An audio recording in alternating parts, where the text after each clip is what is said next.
Nah, ibu daripada ibu nonton gosip, ya lebih ibu belajar agama. Untuk apa? Ketika didik anaknya. Kan bagus kalau ibu punya pemahaman agama, sehingga apa? Anak bisa tempatnya bertanya. Anak nanya, Bu, kenapa itu tahun lahirnya Nabi disebut tahun gajah? Dia bilang ibunya, karena bukan tahun kambing goblok. Karena dia juga beleng-beleng. Tapi kalau ibunya tahu, dia bisa jelaskan. Ya, nah, kau pakai tanganmu makan lebih utama pakai daripada pakai sendok. Kenapa? Dia jelaskan melalui medis bahwa di tangan ini ada bakteri-bakteri. Kalau dia campur dengan makanan, maka bakteri itu lebih cepat hancur di dalam perutmu dibanding kalau pakai sendok. Oh, anak tahu. Oh, pantas sunnahnya begini. Dan orang yang punya ilmu dengan baik, hidupnya akan tenang. Orang yang punya ilmu dengan baik, hidupnya akan tenang. Contoh, ada yang pernah tanya saya, Ustadz, saya dengar ceramah katanya kalau Ramadan boleh berhubungan suami istri. Kalau malam, saya bilang, memang boleh. Yang penting istrimu. Biar malam tidak boleh kalau selingkuhmu.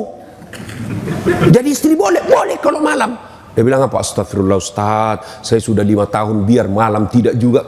Kadongok kok. Makanya belajar ku agama. Coba, kalau punya agama kan enak hidup. Maka ibu belajar agama. Inilah pentingnya. Pertama kata Nabi, tuntut ilmu pengetahuan. Maka ayat pertama turun, Iqra, baca. Tidak bisa tiap pekan ibu, sekali sebulan lah kumpul-kumpul. Cuma kalau datang ki begini bu, jangan bersaing.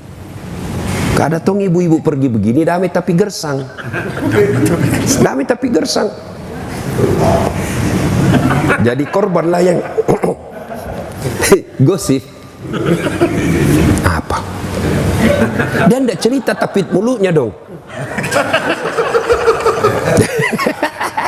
Penyakitnya ibu-ibu. Apa? Pals tuh lipstiknya. Kenapa kau tahu? Melengket di giginya. Datang pengajian cuma datang mencela. Saya paling sering korban itu bully. Saya lewat ibu-ibu langsung, itu juga bajunya waktu di YouTube. Sudah, ini yang jadi masalah, masuk setan. Ibu gosip. Maka yang baik kalau diajak gosip, apa jawaban ibu? Na'udzubillah min zalik. Kita berlindung kepada Allah dari keburukan seperti itu. Kan ada rajinnya pengajian istrinya. Iya. Wih, 4 kali pengajian 1 bulan itu istrinya. Tapi kasihannya suaminya selingkuh. Nah, untuk apa ibu cerita begitu? Apa faedahnya? Mestinya ibu, na'udzubillah min zalik. Kita berlindung kepada Allah. Belum tentu suami kita lebih baik dari dia. Sudahlah, tidak usah cerita itu. Tapi kan kita bukan ini. Yang kita lebih senang. Iya. Padahal tidak tahu itu. Ilmu cokdok. Dia bukan urusan dan urus itu. Yang selalu saya istilahkan toge. Ibu-ibu tahu toge? Coba lihat toge. Selalu ikut campur toh. Soto Banjar ada, tahu ada, pecel ada, gado-gado ada. Nah, karena dia selalu ikut campur, makanya Allah takdirkan tidak ada yang lurus, semua bengkok. Makanya kalau ada ibu-ibu kumpul begini, pilih sindir aja Pak, toge nih ya. Sudah? Nah, 1 ayat pertama turun, Allah perintahkan untuk belajar. Belajar. Nah, yang kedua, kalau bapak mau sukses dunia akhirat, setelah itu ahsin kalamaka, haluskan tutur katamu. Demi Allah, tidak ada orang yang benci orang santun bicara. Makin tinggi jabatannya, makin banyak hartanya, makin status sosialnya baik, tapi kalau santun bicara, orang makin senang. Bahkan apa? Dia akan menjadi teladan buat orang lain. Kau lihat itu, orang kaya itu, bangsawan, pejabat suaminya, masa, kok lembut betul istrinya ngomongnya, tidak kusangka, baik betul istrinya. Orang akan jadi kagum. Tapi ini bukan pejabat istrinya, suaminya bukan orang kaya, bukan bangsawan, bukan pejabat, nggak kasarnya bicara. Tidak ada yang senang itu begitu. Maka orang semakin santun ngomong, makin dicintai orang.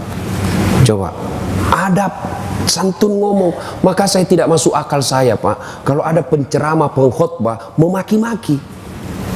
Sebab tidak ada dalam Nabi contohkan itu. Tidak ada Nabi mencontohkan memaki-maki orang. Orang datang kepada Nabi dalam keadaan jengkel pun pulang masuk Islam. Memaki-maki Nabi pulang masuk Islam. Coba lihat itu. Jadi Bapak Ibu, kalau mau sukses dunia dan akhirat, haluskan tutur katamu. Kata orang Bugis, pakai sing ampe-ampemu. Baguskan, Pak. Makin santun kita bicara, makin orang senang. Kalau ada orang senang nanti kalau dipuji, pujilah dia. Kalau nanti dia senang kalau dipanggil dipuji, puji. Bapak juga tidak rugi. Kenapa? Menyenangkan hati orang itu bahagia, ibadah. Kalau dia senang kalau dipanggil bos, panggil bos biar dia senang. Tidak apa-apa, membahagiakan orang itu ibadah. Maka saya juga rasakan itu. Kalau saya baru ketemu orang langsung, Ustadz, tambah mudah Kiku lihat. Saya tahu dia bohong sama saya. Tapi tidak apa-apa, saya senang juga. Saya bilang, saya tahu kau bohong, teruskan aja. Tidak apa-apa, saya senang juga itu. Dan tidak apa-apa, menyenangkan hati orang. Tutur kata yang lembut, insya Allah membuat kita bahagia dunia akhirat. Tidak ada musuh, Pak. Ada tokoh yang merasa dirinya tokoh di Indonesia ini. Sumber kegaduhan, kenapa mulut tidak bisa dikontrol? Biar Bapak hebat, kalau mulut tidak suka dikontrol, tidak bisa, orang tidak senang. Kenapa? Bukan budaya orang Indonesia itu memaki-maki. Kalau Anda bilang demokrasi, iya demokrasi. Tapi dalam hidup sosial ada namanya fenomena, masalah. Idealnya memang mau dikatain apa saja, tidak ada masalah. Tapi budaya kita tidak bisa menerima itu. Maka orang yang baik, santunlah berbicara. Tidak ada musuh, Pak, kalau Bapak bicaranya santun. Tegas terhadap hukum, tidak mesti kasar. Saya dosen, Pak. Saya terapkan hukum dari mahasiswa saya, tidak harus kasar. Adik-adik, ini hari masuk perjanjian kita jam 8.30. Setuju? Setuju. Jam 8.45 tidak boleh lagi ada yang masuk. Tolerirnya 15 menit. Siapa yang terlambat 4.46 tidak boleh masuk. Setuju? Setuju. Pekan depan masuk. Assalamualaikum Ustaz. Salam dek.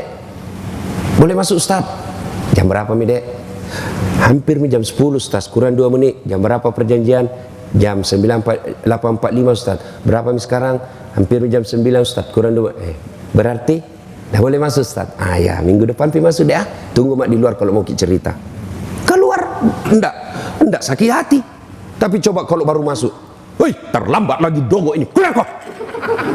Keluar nak kasih kempes bawa motor tak, Pak. Makanya tutur kata yang lembut.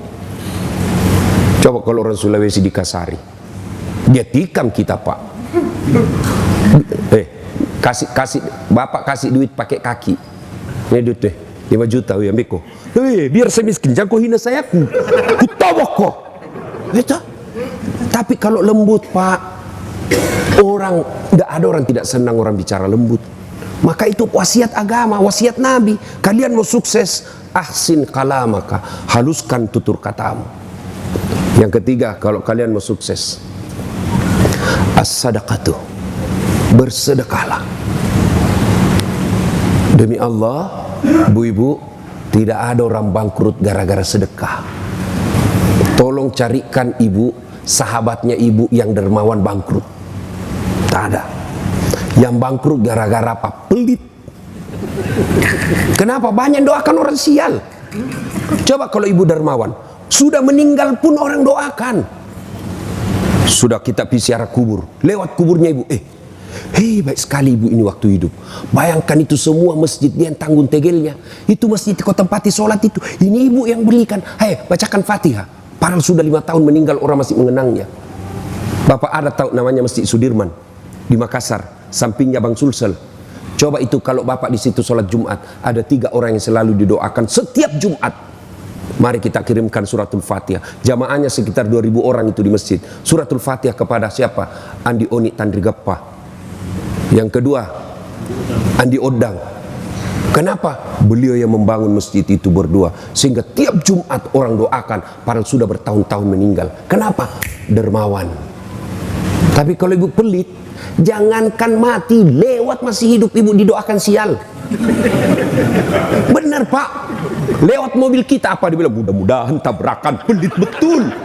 Tidak pernah juga kita dikasih naik mobilnya, lewat mobilnya cuma di klakson saja. Saya kira dikasih mau naik kasih kita, ternyata cuma di klakson. Didoakan orang sial.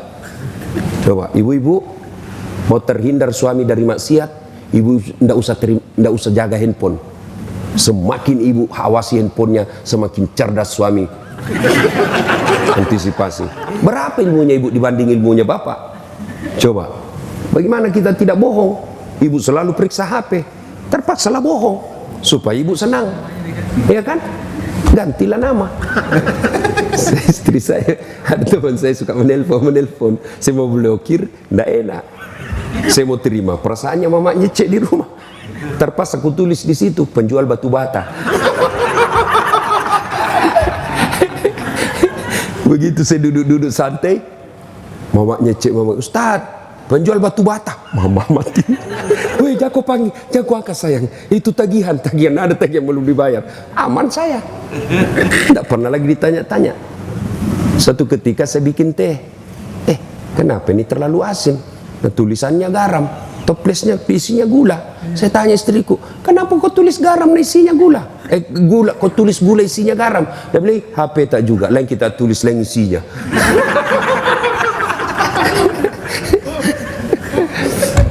Sedekah ibu-ibu bersedekah, sebab di akhirat nanti itu bu, nafsi-nafsi. Siapa yang sedekah? Suami sedekah, ibu tidak dapat. Ibu sedekah, suami tidak dapat. Kecuali kita sudah bersepakat, Pak, hari Jumat sedekah ya. Nah ini, Pak, hari Jumat Pak, sedekah, jangan lupa sunnahnya sedekah di hari Jumat mulia ini. Oke, berapa? Saya 1 juta juga Pak ya. Bapak bilang, iya, ibu dapat. Tapi kalau sebaliknya, suaminya ada nih di kantong 1.500.000. Bu, kasih saya baju sholatku itu. Ibu dah, Pak, kenapa ada ini 1,5 juta? Membeli semen masjid. Apa sok kaya, semen. Tidak usah itu, mari itu, untuk bisa ini belikan cincin ini. Nah, suami masuk surga, ibu di blender nanti di akhirat. Ada kan begitu. Apalagi kalau suami takut sama istri, mau bersedekah tiba-tiba tidak jadi. Apa masih sok kaya kamu? Suaminya langsung mengalah, ya sudahlah terserah kau. Ada suami begitu di sini? Takut sama istrinya? Ada. Berhenti jadi laki-laki Pak. Kalau Ustaz, saya tidak, cuma istriku lebih berani.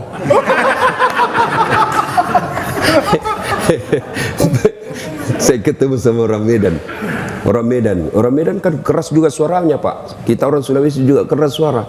Sama Pak, sama keras suaranya. Cuma bedanya orang Medan takut sama istrinya. Terus orang Sulawesi, istrinya lebih berani. Ya Bapak, saudara-saudara sekalian, bersedekahlah. Di akhirat kelak, Nabi pernah ceritakan ibu, di depan pintu surga ada 4 manusia bertengkar masing-masing mau masuk surga. Siapa? Dipanggil orang pertama. Kata malaikat, maju. Kenapa kau mau masuk nomor 1 ke dalam surga? Ya malaikat, saya waktu hidup, saya haji mabrur. Katanya haji mabrur nomor 1 masuk surga. Katanya sih, siapa kasih tahu kau? Ustadz. Wah, kalau begitu kau tidak boleh dahului ustadzmu, dosa kau, mundur orang kaya. Panggil orang kedua, kamu, kenapa masuk nomor 1? Jibril, saya dulu mati syahid membela agama Allah. Katanya orang mati syahid nomor 1 masuk surga. Katanya, siapa kasih tahu kau? Ustadz. Wah, sama, tidak boleh kau dulu ustadzmu, dosa kau, mundur. Panggil orang ketiga, kau, saya dulu kaya, rumahku besar di Cipete 1 nomor 88. Saya bikin pengajian, undang Ustadz Dasat. Katanya orang kaya yang pemurah nomor 1 masuk surga. Katanya, siapa kasih tahu kau? Ustadz. Mundur, tidak boleh kau dahulu ustadzmu, panggil orang keempat. Kamu, kenapa masuk nomor 1? Saya lah Ustadz yang dicerita ini tadi 3. Oh kau, saya lah Dasat Latif. Kau sudah. Saya yang kasih tahu mereka ini. Wah, kalau gitu kau masuk surga. Masuklah surga ini Ustadz. Tinggal beberapa langkah masuk surga, tiba-tiba dia berkata, wahai malaikat, betul saya dakwai mereka, betul saya memberitahu mereka, saya bisa jadi Ustadz karena ada orang kaya kasih saya duit beli buku.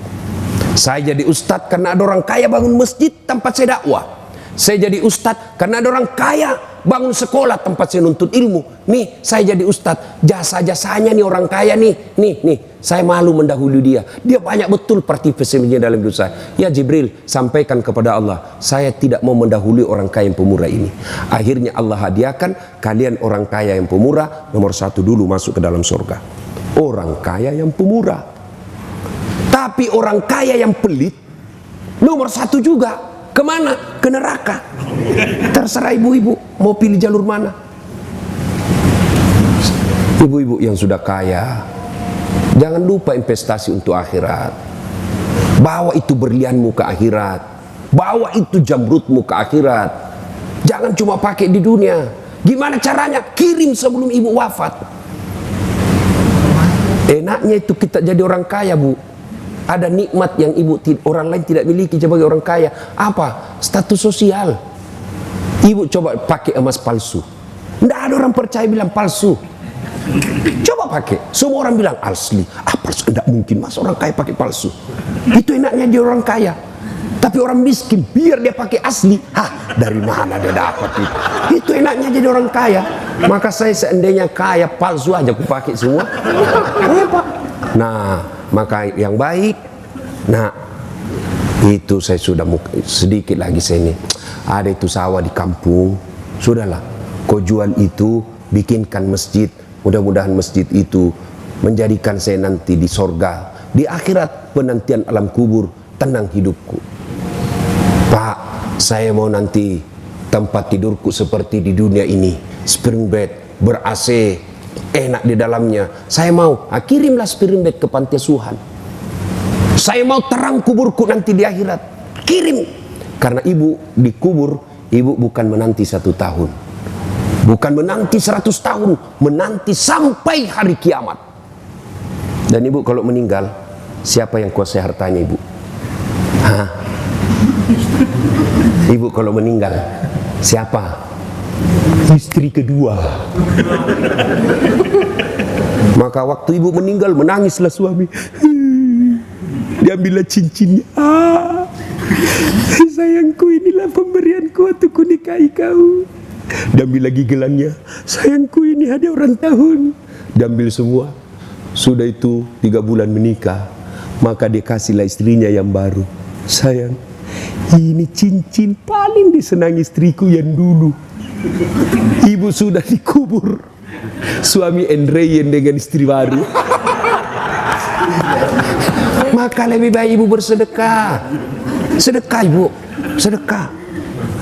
Ya, sedekah. Maka ibu akan menikmati dunia akhirat.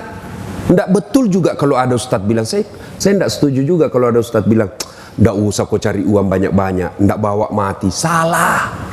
Cari banyak-banyak, bawa mati. Gimana caranya? Kirim sebelum mati. Saya mau nanti kuburku lapang, bangun masjid yang besar, insya Allah. Ibu-ibu mau terhindar suami dari maksiat, sudah. Bagaimana? Tolak bala dengan apa? Sedekah. Sittatu asidupul umur, kata Nabi. Ada 6 sifat membuat umurmu jadi panjang dan kau tertolak dari bencana. Satu di antaranya, kata Nabi, as-sadaqatu, bersedekahlah. Jadi kalau ibu-ibu sudah mulia, lihat gelagat-gelagat suami sudah lain-lain. Setiap terima handphone sembunyi di kamar mandi. Sudah patut dicurigai itu. Daripada ibu curhat di Facebook, curhat di WhatsApp, tidak kusangka kau begitu. Di mana di kau? Belen-belen.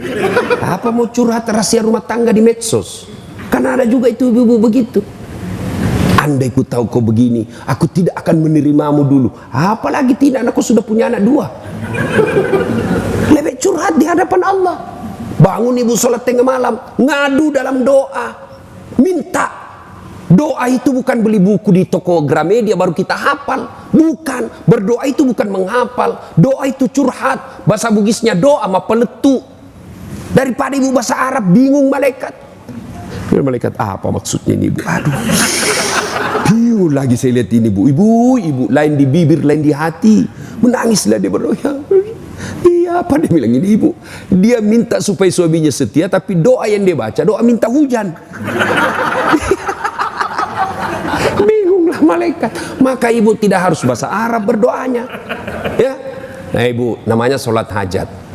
Selesai sholat hajat, tumpahkan luapan hatimu kepada Allah. Ya Allah, Engkau tempatku beribadah, dan hanya Engkau tempatku memohon. Engkau melarangku curhat kepada manusia. Engkau melarangku meminta tolong kepada selain Engkau ya Allah. Maka aku datang memohon kepadamu ya Allah. Kurendahkan harapanku hanya kepadamu ya Allah. Iyyaka na'budu wa iyyaka nasta'in. Ya Allah, suamiku makin hari makin liar saya lihat ya Allah. Tidak mungkin saya bisa menjaganya 24 jam ya Allah. Tapi Engkau yang maha memelihara ya Allah. Ya Allah, ini ada duitku 1 juta. Besok saya bawa ke panti asuhan. Mudah-mudahan 1 juta ini suamiku terhindar dari wanita jahat. Bismillahirrahmanirrahim. Coba amalkan itu ibu. Coba amalkan. Itu yang jadi masalah kalau suaminya juga bangun sholat tahajud. Jadi sudah tahu juga rumusnya pak. Ngadulah kepada Allah. Ya Allah, capek sudah saya lihat istri saya ya Allah. Ngamuk aja kerjanya ya Allah. Tiap hari ngamuk aja kerjanya ya Allah. Kala-kala Satpol PP. Ya Allah, ini ada duit saya 1 juta ya Allah. Saya bawa besok ke panti asuhan. Mudah-mudahan 1 juta ini istriku ikhlas saya kawin lagi ya Allah. Bingung malaikat, yang mana dikabulkan doanya? Sedekah pak, sedekah. Bapak-bapak yang mulai sakit-sakitan, sedekahlah. Jangan andalkan dokter. Dokter itu hanya alternatif yang kesekian. Yang menyembuhkan manusia bukanlah dokter, tapi Allah. Bagaimana supaya Allah mengabulkan doa kita? Sedekahlah.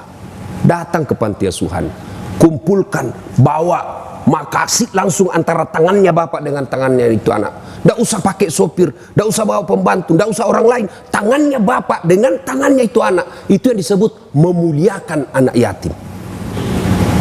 Lalu minta, nak doakan saya, rumah tanggaku bahagia, bisnisku sukses. Begitu anak yatim ini mengatakan amin, itu doa. Tidak harus dia salat. Begitu nak doakan saya ada masalah nak, doakan saya supaya selesai masalah saya tahun ini. Begitu anak ini tulus mengatakan amin, menggetarkan arasnya Allah. Sedekah. Ibu-ibu ada masalah, sedekah. Makin ibu pelit, sudah sewajarnya dikeluarkan tidak dikeluarkan, maka Allah tegur kita. Dipaksa keluar duit kita, tiba-tiba apa? Ada masalah yang lama disembunyi ternyata dapat kasusnya oleh polisi. Habis hanya untuk atur damai, atur damai, atur damai, dan tidak ada beda-bedanya. Ganti Kapolres, atur damai lagi, ganti lagi atur damai lagi, atur damai lagi. Habis hanya untuk atur damai yang tidak pernah damai-damai. Ya pak, tiba-tiba anak kita tanpa sepengetahuan kena narkoba. Itu Allah paksa. Tiba-tiba kena kita penyakit yang belum tahu apa dokter katakan. Tapi saya sakit dok, kok begini. Dokter periksa tidak ada penyakitnya. Itu Allah tegur, kau terlalu pelit. Sedekahlah. Akan bapak ibu sehat walafiat. Nah, yang keempat kata Nabi, kalau kalian mau sukses, silul arham, sambungkan persaudaraan, perbanyak temanmu. Keliru sekali orang di zaman sekarang ini memperbanyak musuh. Jangan memperbanyak musuh. Maka salah satu teknik dakwah saya pak, tidak mau menyerang orang, menyakiti orang. Karena dakwah ini harus kita rangkul orang. Ya. Banyak teman, banyak rezeki. Saya selalu bilang begini pak, saya ini tidak banyak uangku, tapi temanku banyak. Temanku yang banyak uangnya. Ada Pak Ridwan, ada Haji Halim. Assalamualaikum Haji. Waalaikumsalam. Aman lagi saya ini. Ya, Pak. Saya itu di Makassar, Pak, hampir tidak pernah laku duit saya. Kemana-mana saya gratis. Makanya istri saya itu senang sekali kalau saya ke pasar. Ustaz aja ke pasar. Saya pergi pasar Poter ya. Assalamualaikum Ustaz. Dalam hatiku aman lagi keranjang. Dalam bawa telur. Berapa Ji? Nggak usah Ustaz. Nggak enak masih pagi-pagi Ji. Nggak usah Ustaz. Dalam hatiku memang itu kutunggu. Coba. Banyak teman, banyak rezeki. Yang kedua, banyak teman gampang selesai masalah. Banyak orang Pak tidak perlu keluar duitnya karena masalahnya Anda, karena pertemanan. Inilah yang bahasa modernnya koneksi. Siapa banyak koneksinya gampang selesai masalahnya. Saya pergi ke kantor Polres, pergantian SIM, perpanjangan SIM. Baru saya turun dari mobil, dilihat CCTV, keluar ke Polres. Assalamualaikum Ustaz. Waalaikumsalam. Siap komandan. Ada apa ini Ustaz? Perpanjangan SIM komandan. Tunggu Ustaz, panggil Kasat Lantas. Bantu itu Ustaz ya. Jangan lagi kau minta uangnya Ustaz. Berdosa uang Ustaz kau makan. Selesai masalah Pak. Itu banyak teman, banyak gampang selesai masalah. Maka perbanyaklah teman Pak. Jangan mencari musuh. Silul arham. Wa'tazimu bihablillahi jami'a wa la tafarraqu. Berpegang teguhlah engkau kepada tali persaudaraan agama Allah dan janganlah engkau bercerai-berai. Apa yang membuat biasa kita bercerai-berai? Apa? Kesombongan. Jangan sombong. Kan saya senang betul tadi masuk di sini, saya lihat rumahnya. Langsung Pak Haji bilang, titipan Ustaz. Menyadari bahwa ini titipan. Harta itu Bu, simpan pada tempatnya. Jangan simpan di hati. Kalau Bapak simpan di hati, menderita itu. Sendalmu yang 70 juta simpan di kakimu. Apa haram? Tidak. Kalau ibu pakai supaya orang tidak hina ibu, boleh. Namanya muru'ah, kewajiban membela harga diri supaya orang tidak hina kita. Boleh. Lalu kapan dia sombong? Ketika ibu pandang enteng orang miskin. Ibu pakai sepatu harga 70 juta. Depan orang miskin dikasih gini terus kaki ini. Orang miskin. Kau tahu ini 70 juta ini. Kamu sombong. Meremehkan orang. Bapak pakai harga baju krokodil yang cap buaya. Katanya kalau asli buayanya menghadap ke dalam, kalau palsu menghadap keluar jadi buaya darat. Apa sombong? Tidak. Kapan dia sombong? Ketika Bapak katakan, Ustaz, kau tahu ini 3 juta ini tidak bisa kau beli Ustaz. Sombong. Kau remehkan Ustaz. Tapi kau Ustaz, 3 juta ini tidak bisa kau beli, karenanya saya kasih kau ambil ini. Tidak apa-apa. Ya. Jangan pernah meremehkan orang, titipan aja. Ya. Sombong bisa memutuskan persaudaraan. Yang kedua, yang bisa memutuskan persaudaraan, sakwa sangka. Orang belum tentu pikirnya itu kita pikir. Mentang-mentang dulu itu saya yang sukses itu, saya yang pertama kasih kenal itu di polisi sehingga banyak usahanya. Kalau bukan saya, nggak jalan itu. Tiba-tiba ditelepon nggak dijawab, sangka baik. Mungkin lagi sholat duha. Tenang perasaan, ibu-ibu juga begitu. Telepon suami tidak dijawab, sangka baik. Suamiku lagi mengaji. Alhamdulillah. Telepon lagi duhur. Lagi jamaah ini di duhur ini. Tanam perasaan. Kasih tanam perasaan, sangka baik. Tiba-tiba dapat WhatsApp teman. Saya lihat suamimu di atas mobil. Cantik betul. Suamiku lagi nge-grab.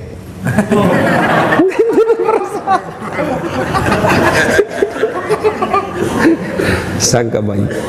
Dan yang kelima, kalau kalian mau sukses dunia akhirat, wa minal laili fatahajjat bihi. Bangunlah sepertiga di akhir malam untuk sholat tahajud. Akhir malam ini jalur khusus, 5 waktu padat saluran, macet, semua orang sholat. Jumat apalagi, padat Pak, sibuk-sibuknya jalur Pak, macet jam kantor. Biar orang tukang judi datang juga itu hari Jumat. Pembohong datang juga Pak, paling terlambat datang, paling cepat pulang. Khotbah orang dia tidur. Pas bangun, aliran apa ini masjid? Tidak ada khutbahnya. Bukan aliran apa, kau tidur dong.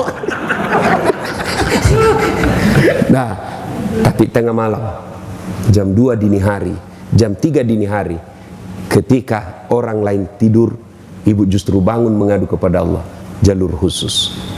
Tatajafa junubuhum anil madaji yad'una rabbahum khaufaw wa tama'u wa mimma razaqnahum yunfikun. Orang yang ingin mendapat kasih sayang, cintaku, pertolonganku, sepertiga di hari malam mereka jauh dari tempat tidurnya karena mengharap kepadaku, memohon kepada saya. Amalkan 5 ini, insya Allah aman. Ibu bapak saudara-saudara sekalian, inilah tausiah kita, mudah-mudahan ada manfaat. Kita review kembali. 1. Tuntut ilmu pengetahuan. 2. Bersedekahlah. Yang ketiga, haluskan tutur kata. Yang keempat, silul arham, sambungkan persaudaraan. Dan yang kelima, wa minal laili fatahajjat bihi, bangunlah engkau sepertiga di hari malam untuk menunaikan ibadah salat lail. Apabila 5 hal ini kita lakukan, janji Allah, maqamam mahmuda, saya angkat derajatmu, derajat di dunia, derajat di akhirat. Apabila semua sudah terkabul apa yang Bapak mau, jangan lupa sujud syukur. Pak Haji, ya ACC proyek, alhamdulillah. Langkah berikutnya sujud syukur. Tapi kalau Bapak ucapkan alhamdulillah, itu kasih jelas dan ikhlas. Kan biasa kita tidak jelas dan tidak ikhlas. Alhamdulillahalamin. Alhamdulillahalamin. Apa artinya itu bos? Panasai. Ada kan biasa juga, coba lihat itu di masjid. Sama-sama subhanallah, sama-sama 33, sama-sama mulainya. Saya baru 11, dia sudah sampai. 9. Apa artinya itu? 9. Dula. Apa itu dula bos? Panas saya. Alhamdulillahirabbil alamin. Jadi ibu ketika bersyukur, jelas itu ucapannya. Alhamdulillahirabbil alamin. Sudah itu sujud syukur. Di mana sujudnya? Di kantor boleh, di atas mobil boleh. Kalau ibu buat lapang mobilnya, tidak muat, ya sudah langsung saja dashboardnya. Ya Allah, terima sujud hamba ini sebagai syukur hamba kepadamu atas nikmat yang baru saja ku dengar. Dan kalau ibu pandai bersyukur, ibu semua sudah hafal ayatnya. Saya akan tambah nikmatku. Allah tambah nikmat. Tapi kalau tidak, inna adzabi lazadid, maka saya siksa kau atas nikmat yang saya kasih. Apa siksanya? Duitnya banyak, 7 miliar duitnya, tapi dilarang makan nasi. Apa Pak dilarang makan nasi? Apa enaknya? Saya diundang pergi ceramah di Milan, fit saja dikasih. Saya bilang, makanan apa kau kasih saya ini? Mie-nya juga tidak jelas apa. Mie-nya ini kayak, saya bilang, saya perut bugis bos, carikan saya nasi. Tidak goyang perutku kalau tidak ku kasih saya nasi. Tidak bisa saya ceramah kalau tidak ketemu saya nasi. Baru 2 hari sudah sengsara. Dilarang makan nasi, dilarang makan garam, dilarang makan gula, dilarang makan daging, dilarang makan yang pedas. Apa aja bisa dia makan? Ubi jalar yang warna ungu. Apa ndak setengah mati? Dia ke dokter, apa kata dokter? Pak, Bapak ini selama aktif tidak pernah kena matahari. Mulai besok Bapak kalau bisa dari jam 9 sampai jam 11 Bapak jalanlah seputar komplek. Jangan pakai baju Pak ya, supaya kena semua sinar matahari baju. Jangan pakai celana panjang, celana pendek makin bagus Pak ya. Jangan pakai sandal. Kelilinglah dia di komplek dari 9 pagi sampai jam 11 tidak pakai sandal, tidak pakai baju. Apa bedanya sama gembel? Itu azab Allah. Mobil harga 2 miliar tapi tidak pernah dinikmati.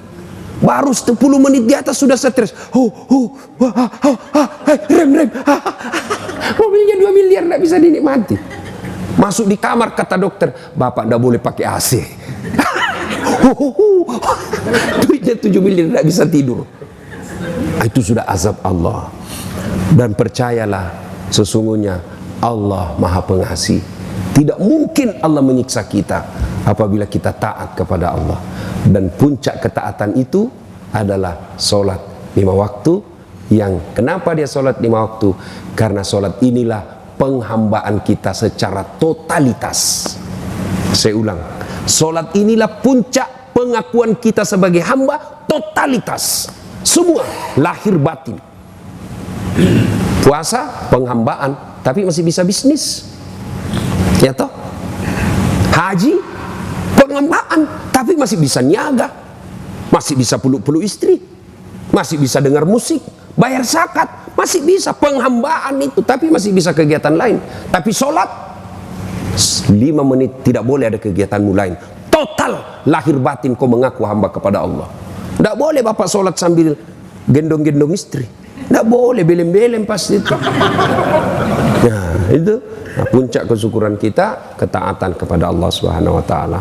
Terima kasih, mudah-mudahan kehadiran saya ada faedah. Terima kasih kepada Pak Haji yang mengundang kita datang ke tempat ini. Sebagai rasa syukur kita doakan sahibul bait, tuan rumah, sukses segala usaha, bahagia rumah tangga, dan dilapangkan segala rezeki beliau. Amin. Lebih dan kurang yang mohon dimaafkan. Nun wal kalam.